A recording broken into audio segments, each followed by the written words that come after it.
Hey, what's up guys? This is Brian from Whisper Status 74. I have been traveling a lot this month and I recently arrived today at Myrtle Beach, South Carolina, where I'm visiting my in-laws. Now typically I'll do some videos when I'm on vacation just to show you some of the areas like the mansions, then Newport, and some of the other locales in Arizona, things of that nature. But this one to me is special. Not only am I visiting my in-laws who I love, it's also where two of my favorite displays of my own history reside. And I did a video on this last year, but there are a lot more of you this year, so I want to show you guys my original displays, which are here. Now, funny enough, if you're looking to upgrade, this is just some upgrading advice. If you're looking to upgrade and you're trying to convince your significant other, your partner, your mate, your husband, wife, friends, whoever, the key thing is to describe where the display you're replacing is going to reside next. My point is, who are you hooking up with the display that you already have? And that's the best way to start the conversation with when you're going to upgrade to another display, which for me was a 4K display, is, hey, what are we going to do with these old displays? Oh, your mother or your dad or your sister, they could use a display. Now, some of our displays between my wife and I, we had a Pioneer Viera smaller 42-inch, which ended up with my sister-in-law. That one didn't have any real connection to me. And my plasma is still on my wall, soon to be replaced and given away to a friend. But my two first real HD TVs are here in this house that went with them when they moved. It is a Sony Grand WEGA. I say it as WEGA. I know you guys pronounce it differently. It's a projection LCD, 1080i. And then one of my favorite displays of all time was a Samsung LCD Touch of Red. And I think the Touch of Red was bought in 2007 and was 52 inches. And the projection LCD was, I want to say 2003, maybe 2004. But you know, the reason I want to do this video is you guys like seeing these old displays. But here's the thing, for you guys, and I will get back to you guys in the comments. I've been traveling, but I'll be here for 3 or 4 days, so I'll be able to catch up on every comment, I promise. Is I want to know about your guys' history. And I always think this is interesting. In any relationship, no one wants to know anybody's past.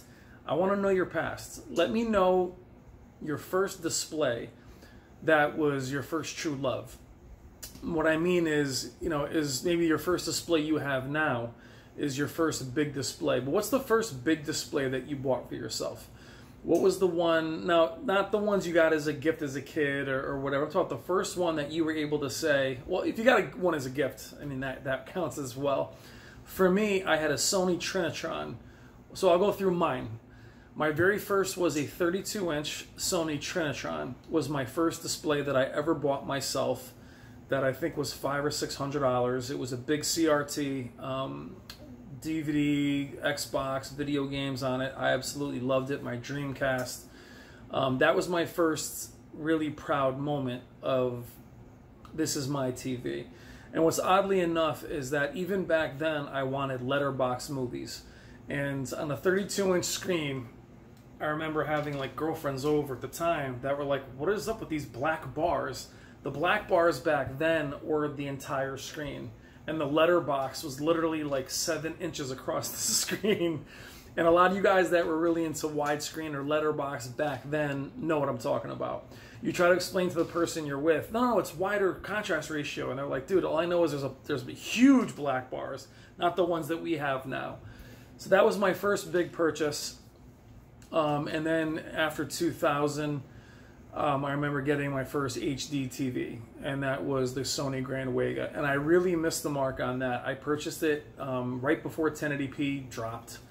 It was 1080i, and I would say it was one of my first loves because it was my first HD TV.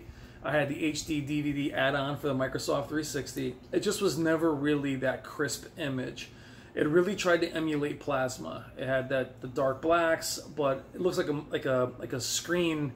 Has that matte finish, almost like if you scratch on it, it sounds like a piece of plastic. I mean, it just never really did it for me. But my first really sharp, beautiful picture was my Samsung Touch of Red.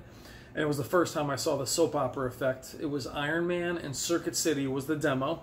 So yeah, it was 2006, 2007, and they had the screen split in half, and it showed Tony Stark flying. And I mean, it was one of those wow moments that we're always trying to capture. So in the comments, please let me know what your first real love was, and list them in order. You know, what was your first great display? Was it a CRT for those of you that are my age and a little bit older? Or, you know, is it your first 4K display you have now? I think a lot of us are always trying to capture that first wow moment. And I have it in 4K to a degree, but those first, for me, my first wow moment in my own home was the Samsung, that bright, saturated, sharp image that the projection LCD really couldn't get there. And even my plasma after, though it had its strengths, it just couldn't be as crisp as this LCD. And I love my plasma, they have their strengths, but those are my first true loves. I will show you them quickly here. I can't really show you content on them because they don't have Netflix hooked onto them. I'll try and show you again in the next few days. But I want to know for you guys, what displays are in your mind? Is it a Pioneer Elite Hero? Is it a Trinitron? Is it a Samsung? Is it an LG, a Philips, a Sharp? Let me know in the comments. I want to hear your past. Tell me that first true love. Tell me which display still sticks out in your mind, even if that display was a little bit of a nightmare. For me, the projection LCD was my first huge TV. It was 16:9 aspect ratio. And like many of you, I put in my standard definition DVDs and I was horrified. I was also horrified to see that I still had black bars. Obviously didn't know as much as we know now, or at least I didn't. But that was one of those things that was a little bit of a letdown. And some of you guys are experiencing that when you buy your first 4K displays, that not everything is upscaling to this beautiful image, which we'll talk about at another time. But do me a favor, in the comments, let me know, what are your true loves? What displays do you remember fondly, or even not fondly? Now, what I don't want to do in this video is go over the defects, though, because in theory I have had 20 TVs, when in reality, if I count the Sony 900E, the Plasma, Panasonic Plasma, the Sony Grand WEGA, the Samsung the LCD, I really only had about 5 displays that I loved. And I don't count all the defective ones. So I don't really want this to be a defective video part. We'll do that in another video. Tell me about the ones that you loved, even if they weren't beloved, but your first real displays, the ones you bought with your own money, the ones where you're like, wow, this is it. And I'll show you the ones that are in here real quick. But let me know in the comments what you think. Please let me know which displays are warm and close to your heart. All right, hold on one second, guys. Grab the camera because my editing is on point. All right, guys, we're going to start with the Sony Grand WEGA. I call it WEGA. It may be pronounced from other people see it as something else. I can't even worry about the content on screen because it's so dark that I probably should just shut it off. Let's just turn that off. Sony Grand WEGA. Some people will say, like I said, that it's Vega. These were projection LCDs. So they were a lot like that CRT that I showed you guys a couple days ago, but they were projection LCD. And they had that, you know, that plasticky finish, matte finish, huge bezel. You had your speakers underneath. But it was a very dark image. And at 1080i, and what I love, here's the number if you want to look it up. Where is it? KDF 50E 2000. I always love when a lot of the technologies would put these things down here, like they're really hooking you up with these amazing SRC, you know, I always still love how they do that. BBE digital. But this was an excellent display. However, I found that even 6 months later, LCDs were just so bright and so crisp. And while this had that warm plasma-like image, it just never really did it. It just never really gave you that amazing, you know, sharpness. You know, you have your regular cables here, video, HD, DVD. Look, even HD, DVD, and 720p, 1080i. God, 1080i. I talk about early adopter. I really missed the boat on that one. But look how thick it is. Dusty, too. Now, these had lamps. This lamp has been replaced a couple times. You can see where the lamp goes right here. These lamps were a couple $100. But definitely see where it got scuffed up. But it was definitely a nice display. But like I said, for me, it was a little bit of buyer's remorse because my brother-in-law had a really small Westinghouse that just really popped, even though it wasn't anywhere near as good as this. It just had that punch to it. Now, what's funny about the design back then is not only were these displays so thick, which is why I always tell you guys to measure before you buy a display of equal size. This TV right here at 50 inches is about the same size as a 65-inch display if you account for the bezels on every side. So very important to count that. But this was always, you know, put your name on every display. Now the names are so minimal and minimalist, especially on LGs and, you know, your new Samsung QLEDs. You can barely see who makes them. So great display, not very bright. Mine definitely had a lamp defect as well, which Sony ended up sending me another LCD for a couple $100, which my buddy Paul now has. Paul is currently enjoying, which was the first edge-lit LED. My buddy Paul, shout out to Paul. He actually has that in his gaming room right now. But what's funny is after this, guys, talking about brand loyalty, I did not get another Sony display until the 900E. Or the 940E, then I had the 900E. So brand loyalty, I was always a Sony guy. And then I became a Samsung guy. So with this TV on right now, I had it on before. Unfortunately, they don't have Netflix or anything on these. I think they have Fire Sticks. I'll try and check. It's not even visible in this room. I was watching something when I came in. You can barely see it. Now, it could be because it's dim, but it's definitely, you know, a big display. But it just brings back memories and that excitement and research. So this would be the first, well, I'm sorry, the Sony TRINITRON I told you about earlier would be my first true love as far as my first big moment. This is also HDMI, by the way, still. Even though it has the old legacy cables, the old HD legacy cables, it does have HDMI, just one. But this one is near and dear to my heart. This was my first widescreen, so my first official HD TV. My TRINITRON was my first big CRT. I actually had a surround sound little mini system before I bought my Yamaha at the time, 5.1. But it's great to see it. On to the next one. Now, my very first wow display was this one. Samsung Touch of Red. These displays that year only came in red. And it was also one of the only years where the upper line from this was actually not as good as the lower line. That's when these displays became not smart features, but they actually, the picture quality was better on the lower displays. But look at the elegance and what's now considered pretty tacky, but that was all about the styling. It was always about making this bezel look as good as you possibly could. Like it had to stand out instead of now you want it to really not even exist. And that's how thick these LCDs were. Now, what's funny though, guys, is we talked about LCDs like this back then versus plasmas. When this LCD, this one even to this day, because the bulbs, the way they are lined up before there was edge lit, there wasn't any clouding, there wasn't any of the problems that we experienced. There isn't any blooming here, which is interesting. No blooming.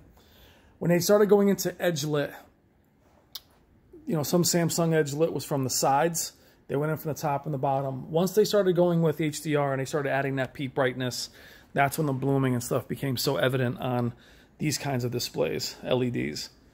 But what's funny is so many of the LED issues that we have today are not present on our LCDs, which is crazy to think about. So I'll turn this off before I get hit for copyright. Hold on one second. Yeah, copyright's been no joke on YouTube. I mean, my videos are getting hit from 2 years ago. But anyway, this was my first display where that wow factor was so evident. How sharp and clean, like I said, that's when you started noticing a lot of the pores on people, and you started noticing all those differences of HD versus DVD. You really started to say, like, wow, that is beautiful. This was my first baby. This was 1080p. Again, that looks like blooming. It's actually not. You can't see it here on the camera. But it was just an amazing display. I was very happy with it. Ironically enough, guys, though, what's funny is gaming on this, because the resolution of the 360 wasn't quite 1080p, same with the PS2 at the time, it never really looked as clean as it probably could. A 1080p computer on this would look amazing. It would just be a really good monitor. So what's interesting with 4K, I feel like we can finally realize how good games look, but movies seem to lag behind, where they're mostly 1080p upscales or 2K upscales. So I find it ironic that the 4K generation realizes games better than movies, but this generation was more movies than games, if that makes sense. Unless you had a PC, which really didn't hook up to these TVs at the time, because it wasn't really HDMI back then. Many people didn't go PC to these kinds of TVs. But this is my big wow factor. The 120 hertz, the panel is only 60 hertz. Here's the model if you want to see that one. Where's that one? LN52. Not sure you can do any harm with the serial number, so I'm not going to worry about blotting that out. But these were awesome. I was really happy with it. Again, huge bezel. Now, that's why I say with these TVs, when you're going to measure and get yourself, this is a 52-inch Samsung. When you're thinking about measuring how thick that is with a new display, just think that this is a 52-inch LCD. If you got a 52-inch OLED, it would literally be 5 inches smaller. As you added the height and width, it would look tiny. So make sure to upgrade. If you're upgrading for something like this, I would always go at least a size higher. So if you had a 52-inch or 55-inch LCD, at least go 65. I know it's mostly screen, but I'm telling you. And these displays back then, guys, this is a 52-inch TV. It is 52 from corner to corner, where new displays are 55-inch series. They're not even 55. They're just short of it. But these are my two big HD TVs, guys. My two favorites. The Samsung Touch of Red, about 2006, 2007. And the Sony WEGA were my babies. So we're just bringing out our pasts here. I want to know your past. Let me know what you think in the comments. If you had any of these displays, if you ever lament these old days, when a lot of times, as we were talking about the CRTs, you just turned them on and they worked. You weren't so worried about the settings, though I will tell you I messed around with the settings on this bad boy a lot. I mean a ton. Dynamic contrast, all these things. All right, guys, this is Brian from Whisper Status, South Carolina, Myrtle Beach. Let me know what you think in the comments, and let me know those true loves. Let's talk about the past a little bit. Talk about the X TVs of your heyday, and let me know what you think. I'll talk to you guys soon. More comment to come, and I'll get back to the comments in the last 3 videos. Thank you for your patience, and I'll talk to you soon. Take care.